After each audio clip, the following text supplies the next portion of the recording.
त्याच्या पुढचा भाग आहे की सम्यक व्यायाम। हे सगळं आपल्याला करत असताना व्यायामाची गरज आहे। जसं आपण शरीर सुदृढ करण्यासाठी किंवा आपलं निरोगी शरीर राहण्यासाठी आपण व्यायाम करतो, तसं आपल्याला सम्यक व्यायाम हा मनाचा व्यायाम दिलेला आहे। या अष्टांगिक मार्गामध्ये व्यायाम कशाचा दिलेला आहे? मनाचा व्यायाम दिलेला आहे।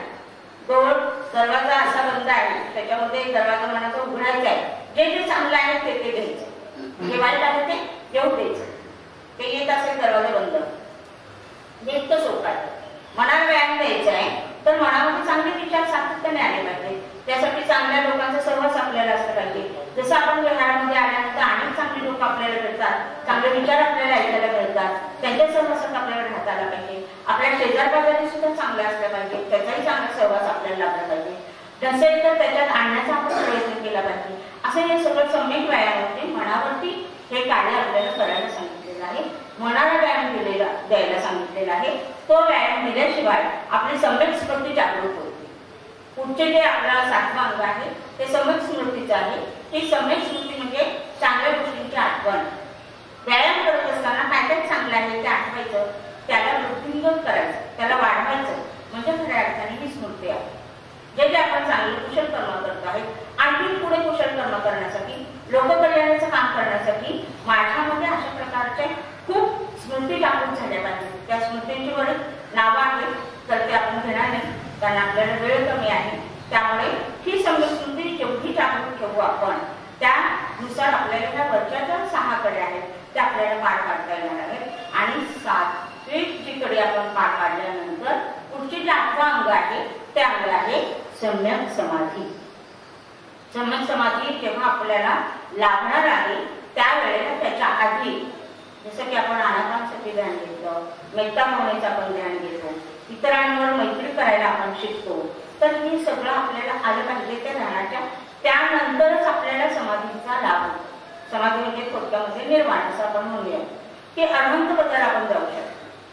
आपल्या सगळ्यांना माहिती की आपल्याला तथागतांच्या 5 भिक्खूंना जे पहिल्यांदा धम्मचक्र प्रवर्तन केलं किंवा प्रवर्तन केलं त्यावेळेला त्याच्यात एक कौंडिन्य नावाचा जो परिव्राजक होता तो अनंत पदार्थ, त्याचा अभ्यास तेवढा उच्च पर्यंत गेली नव्हती। जे ही जी अवस्था आहे आपल्याला तिथपर्यंत आपल्याला जायचं असेल तर या सगळ्या अंगांचा विचार केल्यानंतरच आपल्याला ही अर्चित स्मृती भूमी आपल्याला मिळणार आहे। आणि मग आपल्याला या ठिकाणी पुढची जी 4थी अवस्था जी आहे ती अवस्था आहे सुदुर्जय। सुदुर्जय कारण याच्यातले शब्द अवघड आहेत, पाली भाषेतून आलेले, तथागत आपल्या बाबासाहेबांनी आपल्या भगवान बुद्धांनी त्यांच्यामध्ये धम्मामध्ये दिलेले आहे। तर सुदुर्जया हा जो भाग आहे तर जिंकण्यास कठीण अशी स्थिती, म्हणजे बघा आपल्या मनाला किती जरी व्यायाम देत राहिलो तर आपल्याला त्या अवस्थेपर्यंत आपण नाही जाऊ शकत। म्हणजे आपण सामान्य माणसं आपल्याला साध्या गोष्टी करण्यामध्ये सुद्धा खूप अडचणी येतात।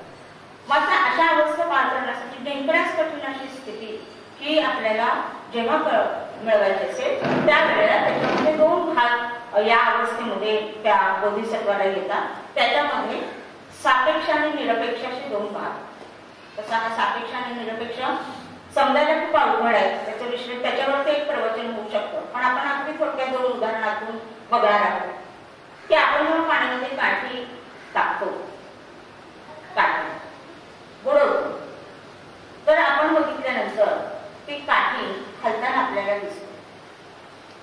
बघा प्रयोग करू, पाण्यामध्ये जर काठी टाकली आपण ती काठी हलताना दिसते, पण तीच काठी जर वरती घेतली आपण अशी समोर ठेवली तर ती सरळ असते। असं का बरं होतं की आहे सापेक्ष, म्हणजे सापेक्षता भावना म्हणजे आहे परंतु आपल्याला ते तसंच दिसत नाही। काठी सरळच आहे परंतु पाण्यात टाकल्यानंतर ती मात्र आपल्याला सरळ नाही दिसत। हा झाला सापेक्ष भाव। त्याचप्रमाणे दुसरं उदाहरण असं आहे की मृगजळाचं उदाहरण। वाळवंटामध्ये आपल्याला मृगजळ दिसतं की वाळवंटात जेव्हा पाण्याच्या लाटा येतात, वादळ सुटतं, त्यावेळेला आपल्याला पाणी आहे असं भासू, त्याला पण मृगजळ म्हणतात। पाणी नसतंच मुळात, परंतु काय होतं हे पाणी आहे असा भासू, त्याला म्हणायचं सापेक्ष। आणि निरपेक्ष म्हणजे अगदी थोडक्यात 2 उदाहरणं मी दिलेली आहेत। निरपेक्ष हे जे भावना आहे, ही जी निरपेक्ष भावना आहे ही कशी आहे की कुठल्याही याचा मनावरती परिणाम होतो. तथागतांचं आपण उदाहरण घेऊ शकतो. तथागत जेव्हा प्रवचन देत असतात, अनेकांनी अनेक प्रकारचे आरोप केलेले आहेत. त्याच्यामध्ये चिंचा नावाची आपल्याला उपासिका माहिती आहे. त्यांनी वेगळ्या प्रकारचा आरोप करून सुद्धा सगळ्यांना वाटलं की तथागत असे काही सगळे प्रतिक्रिया द्यायला लागले, असं कसं ती म्हणते वगैरे वगैरे. तथागत कसे होते? स्तब्ध होते, स्थिर होते, अविचल होते. कुठल्याही याने त्यांना काहीही झालं नाही. अशी अवस्था असणं म्हणजे खऱ्या अर्थाने निरपेक्ष असते.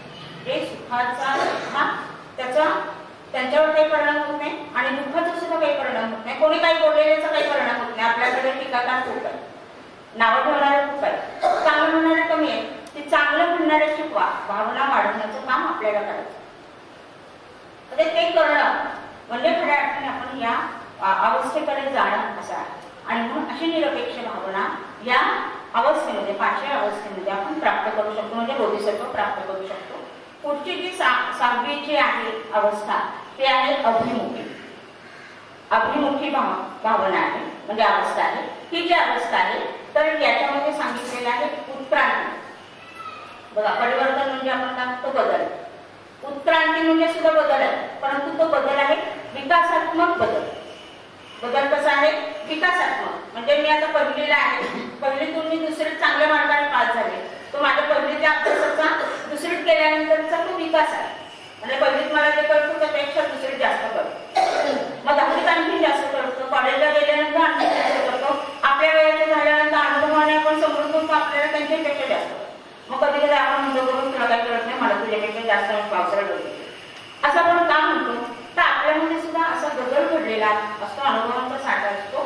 परंतु इथे जो बदल आहे तो विकासात्मक बदल आहे, उत्क्रांती आहे. आणि ही जी उत्क्रांती अशा प्रकारची आहे की या अवस्थेला जाण्यासाठी भवचक्र सांगितलं. आता भवचक्रावर सुद्धा एक प्रवचन होऊ शकतं, पण या ठिकाणी फक्त 2 शब्दामध्ये मी असं सांगेन की अज्ञानातून दुःख निर्माण होतं. बघा, आपल्याला अज्ञान होतं, दगडाला देव माना तर आपण माना. बाबासाहेबांनी इतकं जागृत केलं आपल्याला, दगड हा देव नाहीये आपला, आपलं चांगलं बघणं हा देव. त्याला कुठं तुमच्यात जे चांगले गुण आणा, तुम्ही समर्थ आहात, तुमच्याकडे खूप सामर्थ्य आहे, तुमच्याकडे प्रज्ञा आहे, ती त्यांनी आपली जागृत केलेली आहे आणि आपल्याला धर्म दिलेला. म्हणजे अशा प्रकारे विकासात्मक बदल त्यांनी आपल्याकडे घडवून आणला बाबासाहेबांनी. आणि हा जो बदल आहे तर अज्ञानातून आपल्याला दुःख निर्माण होतं. आपल्याला एखादी गोष्ट माहीत नसते, माहीत नसताना आपण करतो, माहीत झाल्यानंतर आनंद होतो. आणि आपण आपणच आपल्याला कधी कधी मूर्ख म्हणतो, कारण आपल्याला कळत नव्हतं, आपण ही गोष्ट करत राहिलो, आपल्याला कळायला लागलं तर आपण वेळेस होतो, त्यावेळेला अज्ञानी होतो, उभीच करत होतो. हा जो बदल आहे आपला, विकासात्मक बदल आपल्यामध्ये होणं म्हणजे अज्ञानातून दुःख निर्माण होतं, पण दुःख सुद्धा आपल्याला बाजूला करता येतं, दुःखातूनही आपण मार्ग काढू शकतो. मग त्यासाठी कारण दिलेली आहे तथागतांनी. दुःखाला कारण आहे, तृष्णा हे दुःखाचं मूळ कारण आहे.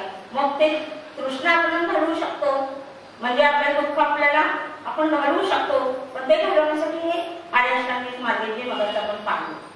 म्हणजे अशा प्रकारे दुःखातून आपल्याला निर्वाणापर्यंत जायचं असेल तर या आर्याष्टांगिक मार्गाचा आपल्याला उपयोग करता येईल. आणि या भवचक्रातून आपण पूर्ण काय म्हणू मोकळे होते, आपल्याला भवचक्रातून पार करता येईल आपल्याला. आणि हे पार करण्यासाठी ह्या अवस्थेतून आपल्याला जाणं म्हणजे जिंकण्यास अतिशय कठीण आहे. तथागतांनी सुद्धा ज्या वेळेला वेगवेगळ्या ऋषींकडे जाऊन ध्यान केलं, आपल्या सगळ्यांना म्हणते की त्यांनी आपल्याला भृगु ऋषींच्या आश्रमात गेले, आपल्याला आलार कालाम यांच्याकडे गेले, त्याच्यानंतर ते उदगरामांकडे गेले. तिथं त्यांनी 7-8 अवस्था ध्यानाचा पाठ केला, ज्ञान प्राप्त घेतलं. पण त्या ठिकाणी गेल्यानंतर त्यांनी मग देशामध्ये गेले की एक वेगळं काहीतरी योगी आहे, तो काहीतरी ज्ञान वेगळं शिकवतोय, त्यापेक्षा पुढची पाठ आपल्याला घ्यायची. पण त्यावेळेला सुद्धा तथागतांना ते अवस्था पाठवण्यासाठी खूप त्रास आहे. जसं म्हणायचे की मी ध्यानाला बसणं म्हणजे एकाग्रतेपेक्षा सुद्धा जास्त एकाग्र होणं, आणि मग त्याच्यातून आपल्या मस्तकामध्ये त्यांना इतका त्रास वेदना व्हायचे की कोणीतरी आपल्याला चाकू खुपसला की काय डोक्यात, अशा वेदनातून सुद्धा पार होण्यासाठी त्यांनी हे ध्यानाची पिढी अवस्था पार केली. म्हणजे जिंकण्यास कठीण असलेल्या सगळ्या गोष्टी त्यांनी केलेल्या आहेत आणि जिंकलेल्या आहेत, आणि म्हणून ते बुद्ध आहेत. आणि म्हणून ही जी अवस्था आहे 6वी अभिमुखीची, ती अवस्था म्हणजे अज्ञानातून दुःख निर्माण होतं, दुःखातून आपल्याला निर्वाणापर्यंत आपण जाऊ शकतो, भवचक्र पार करू शकतो. आणि हे करण्यासाठी पुढची जी अवस्था दिलेली आहे त्याचं नाव आहे दुरंगम. दुरंगमाचा अर्थ आहे दूर जाणे, दूर आणि गमा, गमा म्हणजे जाणे. दुरंगमा असं नाव आहे. ही जी अवस्था आहे याच्यामध्ये दूर जायचं आपल्याला, म्हणजे कुठून जायचं, आता मी माझ्या जेपीनगर पासून इथपर्यंत आले, लांब आले नाही का, दूर आले, असं दूर नाही जायचं आपल्याला. इथून आपण दिल्लीपर्यंत गेलो म्हणजे दूर गेलो असं नाही. हे दूर जाण्याची अवस्था म्हणजे हे जे अधिक सुख आहे आपण जे मिळवतो, अधिक सुख. मग मला गाडी पाहिजे, बंगला पाहिजे, साडी पाहिजे, माडी पाहिजे, सगळं पाहिजे, त्याच्यात मला सुख आहे. पण याच्या पलीकडे सुद्धा सुख आहे. मग माणूस सुखाच्या शोधात आहे, सगळं आहे त्याच्याकडे, भरपूर पैसा आहे, भरपूर सगळं काही आहे, पण तरी माणूस सुखी नाही, तो दुःखीच आहे. मग तो तेच सुख मिळवायचं असेल तर या अधिक गोष्टी कोणकोणत्या आहेत की ज्यामुळे मला दुःख निर्माण होते, त्या दुःख निर्माण होणाऱ्या गोष्टी आपण सोडून देणार, म्हणजे खऱ्या अर्थाने दुरंगमा ही अवस्था प्राप्त करणं. पुढची जी अवस्था आहे ती आहे अचल अवस्था. मग अशी तथागतांचं उदाहरण दिलं की एकदा ते ध्यानाला बसले की ते ध्यान सकाळपासून संध्याकाळपर्यंत फक्त काहीतरी खाण्यासाठी मिळावा म्हणून जंगलात फिरणार आहे तेवढंच काही तो त्यांचा वेळ आणि सकाळचा आंघोळ वगैरे करण्याचा वेळ सोडला तर बाकी सगळा वेळ ते मांडी घालून ध्यानाला बसत असत. म्हणजे ज्या वेळेला कडक ऊन असेल तर कडक उन्हात बसायचे, जिथं थंडी जास्त आहे तिथं जास्त थंडी वाजते तिथं बसायचे. ही जी अवस्था आहे ही अवस्था पार करण्यासाठी त्यांनी अशा प्रकारे अचल राहिले, काही माझ्यावर परिणाम होणार नाही, मी हे करणारच असा निर्धार त्यांनी केला. आणि अशा प्रकारे अचल भूमिका आहे की मी कुठल्याही याने ढळणार नाही, माझं जे निश्चय आहे तो ढळणार नाही, मी माझ्या ध्येयावरती एकनिष्ठ राहील, मी माझ्या केलेल्या निर्धारावरती केलेल्या निश्चयावरती मी एकनिष्ठ राहील. हे जेव्हा त्यांनी केलं म्हणजेच खऱ्या अर्थाने त्यांनी ही जी अचल ही जी अवस्था आहे त्याला दुसरं नाव आहे अधिष्ठान. हे अधिष्ठान आहे, ते अधिष्ठान आपल्याला तसंच ठेवता आलं पाहिजे. मी इथे विहारामध्ये आलेलो आहे प्रवचन ऐकायला, पण माझी जर सातत्याने चुळबुळ होत असेल म्हणजे याचा अर्थ की माझ्या मनात मी इथे आहे पण माझं मन मात्र दुसरीकडेच आहे, मी ऐकत नाहीये. म्हणजे ही अवस्था असता का मी आलेलो आहे. घरून येताना आपण असं ठरवलं पाहिजे की जेवढा वेळ म्हणजे प्रवचनाला जास्त लावलं तर मी आवडतं घेतेच आहे थोडं, पण तरी सुद्धा जेवढा वेळ मी ऐकणार आहे ते ऐकण्यासाठी मी माझं मन एकाग्र करेल, मी ते छान ऐकेल आणि जे ऐकलेलं आहे ते कोणाकडे जाऊन त्याची उजळणी मनात करेल आणि त्याप्रमाणे थोडंसं म्हणून वागण्याचा प्रयत्न करेल. अशाही जरी आपण निश्चय केला तरी मला वाटतं त्याच्यावर जर आपण ठाम राहिलो तर बऱ्याच गोष्टी आपल्याला साध्य करता येईल. आणि म्हणून अशी जी अधिष्ठान आहे हे अधिष्ठान सुद्धा बाळगण्याची ही जी 8वी जी अवस्था आहे ती अवस्था बोधिसत्वाला पार करायला. पुढची जी अवस्था आहे ती आहे साधुमती. मग आपण समाधीचा भाग घेतलेला आहे. या साधुमती अवस्थेमध्ये आतापर्यंत ज्या ज्या अवस्थांमध्ये आपण जे जे काम केलेलं आहे, जे जे मिळवलेलं आहे ते मिळवलेलं आहे, ते मिळवलं म्हणजे ते ज्ञान आधार मिळवलेलं आहे. ती अवस्था येणं म्हणजे आपण बघा एक पुस्तक वाचलं, पुस्तकातला काहीच भाग आपल्याला आठवतो, काही भाग आठवतो आणि मग ते आठवण्यासाठी आपण प्रयत्न केला. आपण काय करतो, नाही आठवत का त्यासोबत. पण आजही अशाही अवस्था म्हणजे जरी आपण वय झालेलं असेल, आपण 60 लावलेलं असेल, 70 लावलेलं असेल तरी आपण स्मरणशक्ती चांगली ठेवू शकतो. त्यासाठी आपण प्रयत्न करणं गरजेचं आहे. मी सातत्याने वाचन केलं पाहिजे, सातत्याने इतरांचं ऐकलं पाहिजे, म्हणजे मग माझ्या ज्ञानामध्ये पडणारी भर, माझी स्मरणशक्ती ही चांगली राहील. तर अशी जी अवस्था आहे ती म्हणजे पूर्ण ज्ञान त्याचं आकलन झालेलं आहे. आकलन झालेलं म्हणजे प्रज्ञा जागृत झालेली आहे की प्रज्ञावान होणं म्हणजे ही 9वी अवस्था हे साधन. पुढची जी अवस्था आहे ती सगळ्यात महत्वाची अवस्था आहे. ही जी अवस्था आहे ती अवस्था आहे ती म्हणजे बोधिसत्वाला बुद्धत्व मिळण्याची अवस्था. बघा शेवटची जी अवस्था आहे ती आहे धर्ममेधा. त्याचं नाव काय आहे, धर्ममेधा. आता धर्ममेधा म्हणजे या ठिकाणी त्यांनी अर्थ असं केला बोधिसत्वाला बुद्धत्वाची दिव्य दृष्टी प्राप्त होते. 6 वर्ष तपश्चर्या केल्यानंतर सुद्धा तथागतांना दिव्य दृष्टी प्राप्त झाली नाही. आपल्या सगळ्यांना माहिती आहे जेव्हा सुजातांनी खीर दिली म्हणजे बघा इतकी अवस्था वाईट त्यांची झालेली होती की आता जगणं मुश्किल होतं. आता मी माझं काहीतरी होणार, आता मी मरणार आहे या अवस्थेपर्यंत तथागतांचं म्हणजे सिद्धार्थ गौतमांना वाटत होतं की मी ज्यासाठी हे सगळं करतोय ते मला अजून मिळालेलं नाही, मग मी असंच जर राहिलं तर किंवा गेल्यानंतर काय उपयोग मी एवढ्या तपश्चर्या करून सुद्धा. तर मग मला खाल्लं आपल्या सगळ्यांमध्ये जे आज परिव्राजक होते ते सोडून गेले त्यांना असं त्यांनी बदलल्यामुळे. पण तथागतांना माहित होतं की माझी ऊर्जा ही मला काहीतरी खाल्ल्यानंतर मिळणार आहे आणि ती ऊर्जा मिळाल्यानंतरच मी काम करणार आहे.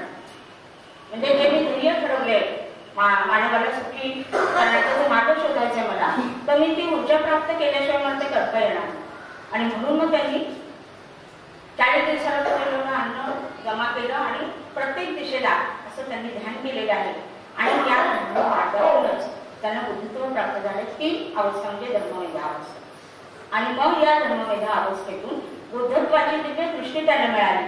आणि ह्या सगळ्या ज्याला आपण सद्गुणांचा समुदाय त्यांच्याकडे आहे, ज्याच्या चेहऱ्याकडे मूर्तीच्या चेहऱ्याकडे बघून सुद्धा आपल्याला इतका आनंद होतो. ते तेव्हा असतील तेव्हा किती तेजस्वी असतो. म्हणजे आता सुद्धा त्यांच्याकडे बघितलं तर आपल्या मनामध्ये तथागतांनी जशी करुणा केली तशी करुणा माझ्यात आली पाहिजे, तशीच मैत्री माझ्याकडे आली पाहिजे, तसं ज्ञान माझ्याकडे आलं पाहिजे, हा विचार आपल्या मनात येतो. हे तथागतांच्या मूर्तीकडे बघूनही जर एवढं होत असेल तर त्यांचं हे जे दिलेलं जो धम्म आहे तो धम्म आपल्याला वाचला, तो जर आचरण केलं तर किती आनंद मिळेल. आणि बाबासाहेबांनी सांगितल्याप्रमाणे आजपर्यंत आपण चालत आलेलो असल्यामुळे एवढे छान विहारामध्ये आपण सगळे बसलेलो आहोत, छान कपडे घालून बसलेलो आहोत. हे सगळं बाबासाहेबांच्या आणि तथागतांच्या खऱ्या तर धम्मामुळे आपल्याला मिळालेलं आहे. पण ते त्याच्या 10 अवस्था आहेत. या 10 अवस्था करण्यासाठी आणखी एक गोष्ट करायला लागणार आहे, ती म्हणजे प्रत्येक अवस्थेमध्ये एक पारमिता पूर्ण करायची. बघा नुसतं एवढंच करून चालणार नाही. तर एक अवस्था कुठे आहे, पहिली मुदित आहे. तर त्या मुदितेमध्ये पहिल्यांदा आपल्याला काय करायला पाहिजे, तर एक अवस्था पारमिता. पारमितेचा अर्थ आहे पूर्णत्वाची अवस्था. पारमितेचा अर्थ काय आहे, पूर्णत्वाची अवस्था. आणि ही जी पूर्णत्वाची अवस्था आहे ती पूर्णत्वाची अवस्था मिळण्यासाठी मला पहिली पारमिता पार करायची आहे. ती पारमिता म्हणजे शील. बघा किती छान सुरुवातीच आपल्याला दिलेलं आहे. शील पारमिता आहे. म्हणजे शील पारमिता म्हणजे शीलाचं पूर्णत्वाकडे जाण्यासाठी मला काय काय केलं पाहिजे. मला पंचशील पाळलं पाहिजे, मला दशशील पाळलं पाहिजे, 10 गुणांचा अभ्यास केला पाहिजे. म्हणजे हे सगळं आपण पंचशील जरी पाळलं तरी सुद्धा बघा आतापर्यंत आपण पंचशील पाळतो तेवढी प्रगती करू शकतो. म्हणजे याच्या पुढेही जर आपण गेलो तर किती प्रगती करू शकतो आणि किती आनंद मिळवू शकतो आणि किती आपलं जीवन सुखी होईल. आणि म्हणून पहिलं शील आहे, पहिलं पारमिता जी आहे ती आहे शील. दुसरी पारमिता आहे ती आहे नैष्कर्म. त्याच्यामध्ये पाली भाषेमध्ये त्याला म्हणतात नेखम. काय म्हणतात त्याला, नेखम हा शब्द पाली भाषेतला आहे. आणि हे जर आपल्याला कळत तर शील करत असताना मगाशी जसं 2 भाग आपण सांगितले शीलाचे, कुशल कर्म आणि अकुशल कर्म. तर त्या कुशल कर्माकडे जाण्याचा जो मार्ग आहे तो खऱ्या अर्थाने शील आहे. आणि हे शील म्हणजे कुठल्याही प्रकारचा अपराध करण्याची, कुठल्याही प्रकारचं वाईट वागण्याची लाज वाटणं म्हणजे शील. म्हणजे आपण खोटं बोलण्याचं सुद्धा शील आपण म्हणतो. तर आपण अनेकदा असा प्रसंग येतो आपण खोटं बोलतो, परंतु त्याचा पश्चाताप आपल्याला केव्हा होतो की जेव्हा खऱ्या अर्थाने आपण आपल्या स्वतःकडे पाहतो. म्हणजे हे शील जे आहे हे शील शिक्षेच्या भीतीने सुद्धा वाईट वाटतं, भीतीने वाईट वाटतं. ते खऱ्या अर्थाने आपण सुधारणा करतो, आपल्याला असं नाही वागलं पाहिजे. ते म्हणजे शील आहे. ही शील पारमिता आपल्याला करायचं. आणि नैष्कर्म म्हणजे मगाशी ज्या अवस्थेमध्ये सांगितलं की अहित सुखाचा आपल्याला त्याग करता आला पाहिजे. पुढचं आहे दान. पुढची पारमिता आहे दान. दान पारमिता तर आपल्या सगळ्यांना माहिती आहे की वेगवेगळ्या प्रकारचं दान आपण करू शकतो. नेत्रदान आहे, देहदान आहे, धम्मदान आहे, ज्ञानदान आहे. अनेक प्रकारचं ज्ञान आपण देऊ शकतो. त्याचं मोठे उदाहरण म्हणजे तथागत आहे, सम्राट अशोक आहे, महात्मा फुले आहेत, सावित्रीबाई आहेत, रमाई आहेत, बाबासाहेब आहेत आणि त्यांच्यानंतर झालेल्या अनेक अशी मोठी लोक आहेत.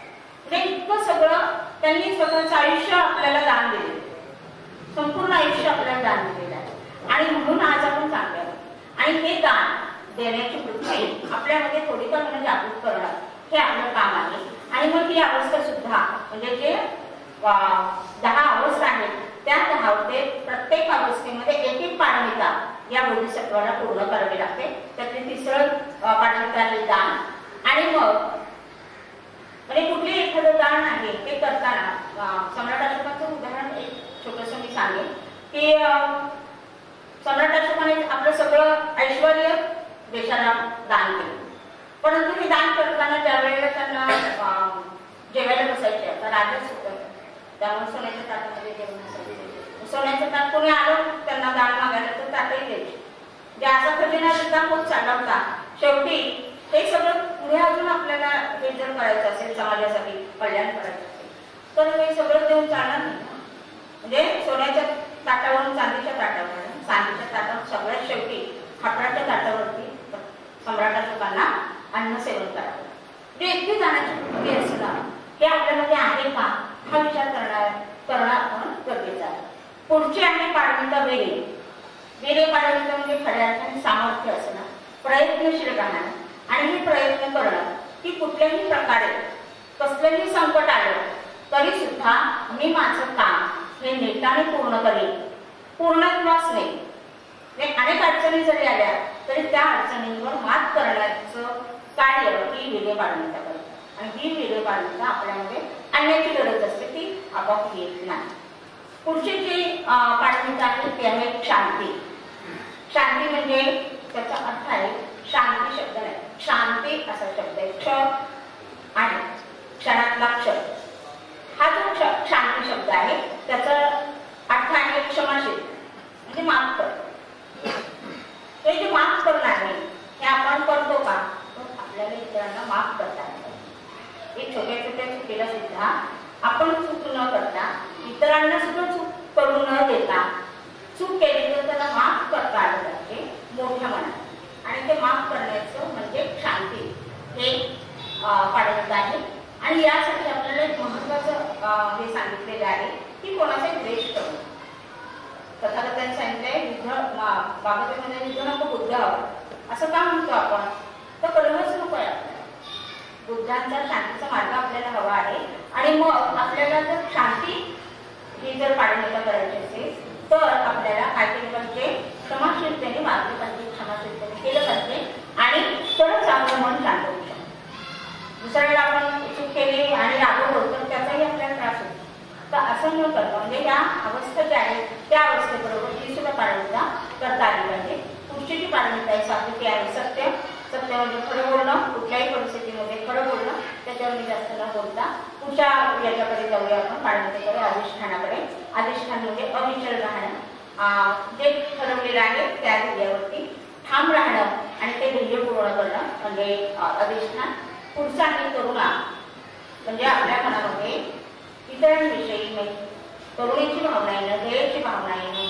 आपण प्राणी मात्रांवर दया करतो, आपण माणसावर दया करता आली पाहिजे. प्राणी मात्रांवर खूप दया करतो आपण, पण माणसावर दया करण्याचं विसरलो आलं. त्याची उदाहरणं भरपूर आहेत, आपण त्याच्याकडे जाणार नाही. पण ही करुणा आपल्या मनामध्ये इतरांना लागली तर त्याला लागलंय, तो पडला तर तो हसण्यापेक्षा त्याला उचलण्याचं काम नाही केलं पाहिजे. आपण काय करतो, तो पडला तर आपण हसतो, त्याला उचलण्याचं काम आपण करतो. ते उचलून त्याला आत्मन करण्याचं काम करणं म्हणजे करुणा खऱ्या अर्थाने आपल्या मनामध्ये करुणा निर्माण करणं आहे. आणि पुढचा आहे नको पारमिता, ती आहे मैत्री. करुणेची आहे ही पुढची पारमिता. जी मैत्री आहे तथागतांनी शिकवले की या जगामधला सूक्ष्मात सूक्ष्म असा जो जीव आहे त्याच्यावर मैत्री करतात. माणसावर तर मैत्री करा, शत्रूवर सुद्धा मैत्री करा. आणि शत्रूपेक्षा सुद्धा या जगामध्ये असलेले जे जीवजंतू आहेत त्याच्यावरही आपल्याला मैत्री करता आली पाहिजे. मेहताबाईंचा आपण घेतो की अशा प्रकारे मैत्री करता आली पाहिजे. आणि हे सगळं करत असताना 10वी जी पारमिता आहे ती आहे उपेक्षा पारमिता. उपेक्षा पारमिता म्हणजे थोडक्यामध्ये मराठी सांगायची झाली स्थितप्रज्ञ अवस्था. हे सुखाने बुडवून न जाणं आणि दुःखाने खचून न जाणं ही अवस्था असणं म्हणजे उपेक्षा अवस्था आहे. याचाच अर्थ कुठल्याही प्रकारचे आसक्ती आपल्या मनामध्ये निर्माण न होणं, कुठल्याही प्रकारची तृष्णा आपल्या मनामध्ये निर्माण न होणं आणि झाली तर त्याला दूर करता येणं ही अवस्था म्हणजे उपेक्षा अवस्था आहे. तर अशा या 10 अवस्थांबरोबर या 10 पारमिता ज्यावेळेला प्रत्येक अवस्थेमध्ये आपण ते एक पारमिता अवस्थेबरोबर पूर्ण केली पाहिजे. तर खऱ्या अर्थाने बोधिसत्व हा बुद्धित्वाच्या मार्गाने जातो, त्याला बोधिसत्व म्हणतात. आणि हे बोधिसत्व मिळत असताना आपल्याला या उपेक्षेतून वेगळ्या प्रकारच्या अनासक्ता न घेता अशा प्रकारची मनाची स्थिती आणणं आणि त्याप्रमाणे निरपेक्ष भाव ठेवणं हे खूप गरजेचं आहे. आणि मग जसं आपल्याला सांगितलंय की चित्ताची जी आपली अवस्था आहे ती चित्ताची अवस्था स्थिर राहण्यासाठी ध्यानाची खूप गरज आहे. आपण तर घेतो कधी आपण ध्यान केलं पाहिजे. या ज्या अवस्था सांगितल्या त्या जरी आपल्याला नाही करता आल्या, आपल्याला बुद्धत्वापर्यंत नाही जरी जाता आलं, तर एक चांगला माणूस तो आपण नक्की बनवू शकतो. तो चांगला माणूस बनण्यासाठी या पंचशिलाचं पालन केलं, दशशिलाचं आपण पालन केलं, निरपेक्षतेने आपण प्रयत्न करत राहिलो, कुठली अपेक्षा न ठेवता आसक्तीला सोडलं आपण, तर नक्कीच आपण या सद्गुणांचा अभ्यास करून आपलं जीवन सुखी समाधानी करू शकतो.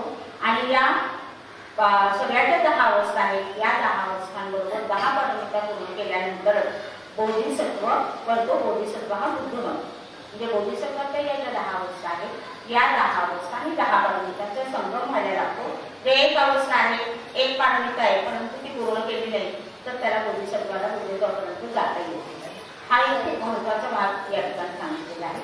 आणि म्हणून अशा प्रकारे तथागतांनी जे काही बोधिसत्व म्हणजे सिद्धार्थ गौतम बोधिसत्व होते बुद्ध होणार आणि मग ते बुद्ध झालेले आहे. या सगळ्या 10 अवस्था 10 पारमितांचं त्यांनी पालन करून तशा प्रकारे मिळवून ते बुद्धत्व त्यांनी प्राप्त केले. असे सम्यक संबुद्ध भगवान गौतम बुद्ध यांनी आपल्याला हा जो धर्माचा मार्ग सांगितला. बाबासाहेबांनी आपल्याला हिंदू धर्मातून बौद्ध धर्माकडे वळवलं की जेणेकरून माझा समाज हा या दलदलीतून बाहेर आल्यानंतर खऱ्या अर्थाने माणूस म्हणून जगेल आणि माणूस म्हणून तो जगला पाहिजे, त्याला सगळ्या प्रकारचे मानवाचे अधिकार मिळाले पाहिजे असं त्यांनी ठरवलं आणि आपल्याला माणूस म्हणून बनवलं. तर माणूस म्हणून आपण राहण्यासाठी आपल्याला याच्यात काही घेता आलं तर आपण घेणार आहोत आणि चांगलं माणूस बनण्याचा, चांगला व्यक्ती बनण्याचा, आदर्श व्यक्ती बनण्याचा आपण नक्की प्रयत्न करणार आहोत. हाच खऱ्या अर्थाने मला वाटतं आजच्या प्रवचनाचा संकल्प आपण घेऊन जाऊयात. आणि म्हणून एक बाबासाहेबांच्या संदर्भातल्या 4 ओळी सांगते आणि माझं या ठिकाणी प्रवचन संपवणार आहे. तर सागराचा वादळ तू, सागराचे वादळ तू, सूर्याचा कल्लोळ तू, सामर्थ्याचा हिमालय तू, सामर्थ्याचा हिमालय तू, ज्ञानाचा प्रज्ञावंत, ज्ञानाचा प्रज्ञावंत तू, आमच्या हृदयाचा श्वास. म्हणजे बघा त्यांनी श्वास म्हणजे बाबासाहेबांना आपण म्हणतो घेतो तो श्वास आणि खातो तो घास. बाबासाहेबांची कृपा आहे. आणि म्हणून आमच्या हृदयाचा श्वास तू, आमच्या युगाची पहाट.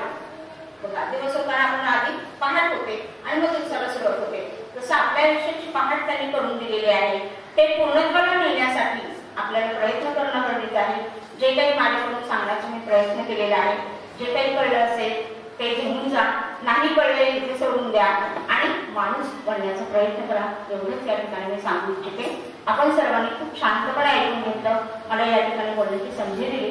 सर्व कार्यकारिणीचं आणि इथं असलेल्या उपस्थित उपासकांचं मी मनापासून आभार मानते आणि याच ठिकाणी सांगते धन्यवाद. जय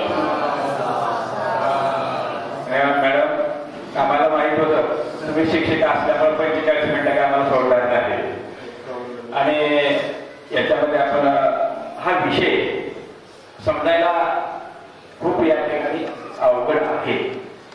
कारण हा विषय समजून घेत असताना बैठकी व्यवस्था अधिष्ठान सुद्धा त्याला पाहिजे. आपण आपल्या अभ्यासातून अभ्यासपूर्ण नियोजनामधून भाषणामधून छान असं मार्गदर्शन केलेलं आहे. परंतु सगळे विद्यार्थ्यांना थोडं विद्यार्थी बाहेर गेलेले आहेत. त्यांच्यामुळे बैठकी व्यवस्था बसण्याची अवस्था थोडी चुळबुळ होऊ शकते. अध्यक्षांना काय बरोबर त्या ठिकाणी 2 मिनिटांमध्ये मला माहितीये तुम्ही आपण बराच वेळपासून ऐकतोय आणि धर्माच्या विचाराविषयी. खरं तर मी मला माझं पूर्णच मिनिट देतं त्यामुळे मी डायरेक्ट बोलायला सुरुवात केली. तुम्हाला कुठला अभिवादन न करता. तर विषय असा आहे की हे सगळं ऐकलं आणि ऐकल्यानंतर ह्याचे रिझल्ट कुठे येतात हा मुद्दा आहे. मला फरक पडलेला प्रश्न आहे. तर मी गुगल सर्च केलं आणि मी 2 वर्षापूर्वी एक पुस्तक वाचलं होतं इकिगाई नावाचं. तुमच्यापैकी तुम्हाला माहिती असेल तर इकिगाई हे जे पुस्तक आहे हे जपानी लोकांच्या दीर्घायुष्यावर त्यांच्या आनंदित जीवनाच्या एकूणच त्यांच्या प्रवासाविषयी लिहिले आणि त्याच्यामध्ये हे आता जे मॅडमने सांगितलं बोधिसत्वाच्या अवस्था असतील, 10 पारमिता असतील किंवा एकूणच बौद्ध जीवन पद्धती जी आहे ना किंवा बौद्ध विचार आहेत ना त्याचे रिझल्ट तिथं दिसतात. तुम्ही सुद्धा बघा की आता जर तुम्ही सर्च केलं तर तुम्हाला आपल्या भारताचा हॅपीनेस इंडेक्स म्हणजे दरवर्षी जगामध्ये आनंदी लोक कोण असा एक सर्च केला जातो, अभ्यास केला जातो. त्याच्यामध्ये 2025 ला आपल्या भारताचा रँक आहे 111. म्हणजे जगातल्या सगळ्या देशांमध्ये 111 नंबर आपला आहे. आणि फिनलंड नावाचा देश जगामध्ये पहिला आहे. फिनलंड या देशामध्ये. जपान त्याच्यामध्ये 55 देश नंबर आहे, तर तो फक्त हॅपीनेस इंडेक्स आहे. इकिगाई जो शब्द आहे तो फक्त आनंद व्यक्त करत नाही किंवा तुमचं जगणं आनंदी व्हावं याच्यावर काम करत नाही. तर इकिगाई याचा अर्थ आहे तुम्ही आनंदित जगता पण दीर्घायुष्य असता. आणि त्याच्यामध्ये मग जपान अव्वल दर्जाचा आहे. आणि मला वाटतं त्या अव्वल दर्जा जपान दीर्घायुष्य आणि आनंदी लोकांचा देश असण्याचं कारण काय, तर त्यांनी बौद्ध धर्माचा अंगीकार केला त्यांच्या जगण्यामध्ये. मला असं वाटतं की आपण जर अंगीकार केला या भारतानं आणि जसं बाबासाहेब म्हणाले की हा भारत बौद्धमय होईल, त्यावेळेस हा भारत सर्वोत्कृष्ट असेल. बौद्धमय झाला म्हणजे जगातले सगळे जे काही इंडेक्स आहे त्याच्यामध्ये आनंदी आणि दीर्घायुष्याच्या लोकांच्या यादीमध्ये आपलं सुद्धा लग्न होईल. म्हणजे जपानमध्ये हे सिद्ध झाले. म्हणून मी तुम्हाला तुमचं मांडलं. मला वाटतं बाबा काढणार मी थांबतो आणि तुमची रजा घेतो.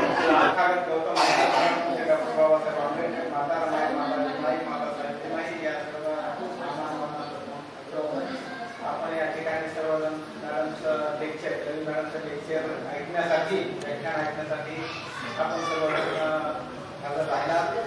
तर या बुद्ध विहारचे अध्यक्ष, सर्व कार्यकारिणी आणि शब्दसुमनांनी मी सर्वांचं स्वागत करतो. सर्व बौद्ध उपासकांचा आभार मानतो. आणि आपल्याला बोधिसत्वाचं महत्व, बोधिसत्व कशाला बाळगते मॅडमनी सविस्तर सांगितलेलं आहे. तर त्यांचं मी बौद्ध विहारच्या वतीने मी त्यांचा आभार मानतो. आपलं सर्वांचंही आपण शांततेत ऐकून घ्यायचं. त्यामुळे आपल्या सर्वांचं मी बौद्ध विहारातर्फे आपलं सर्वांचं आभार मानतो. आणि इथेच आपण थांबतो. साहेबांनी सांगितले टाइम इज मोर दॅन मनी. वेळेला खूप महत्व आहे. खरोखर आपण आपल्याला बुद्धाने सांगितलं की वेळेला महत्व दिलं पाहिजे. बाबासाहेबांनी त्याचप्रमाणे सांगितलंय. तर या ठिकाणी मी माझे 2 शब्द संपवतो. सर्वांना पुनश्च आभारी आहे आणि धन्यवाद.